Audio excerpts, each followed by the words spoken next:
மேஷராசி அன்பர்களே, சந்திராஷ்டமம் இருக்கிறதுனால கொஞ்சம் பொறுமை, நிதானம், அமைதி தேவை.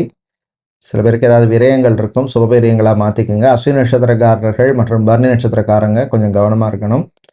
உறவுகள் விஷயத்தில் கவனம் தேவை. காதல் சிலர் பேருக்கு கசக்கும். அதே மாதிரி கணவன் மனைவி இடையே ஒற்றுமை குறைவாக இருக்கும். வீட்டில் உள்ளவங்கள்ட்ட கொஞ்சம் விட்டு கொடுத்து போங்க. அட்ஜஸ்ட் பண்ணி போகிறது உங்களுக்கு நல்லது. ஆன்மீக நாட்டம் அதிகரிக்கும். டெக்ஸ்டைல்ஸ், கார்மெண்ட் சம்பந்தமான பிஸ்னஸ் பண்ணுறவங்க, பிராண்டட் க்ளோத்திங் ஸ்டோர் வைத்திருப்பவர்கள், துணிக்கடை வச்சுருக்கவங்களுக்கெல்லாம் அனுகூலமான நாளாக இருக்கும்.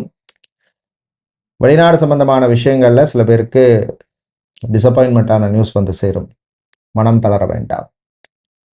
ஏற்கனவே 7.5 சனி வேறு நடந்துட்டுருக்கு. அதனால் எல்லா விஷயத்துலையும் கொஞ்சம் பிளான் பண்ணிக்கிறது உங்களுக்கு நல்லது.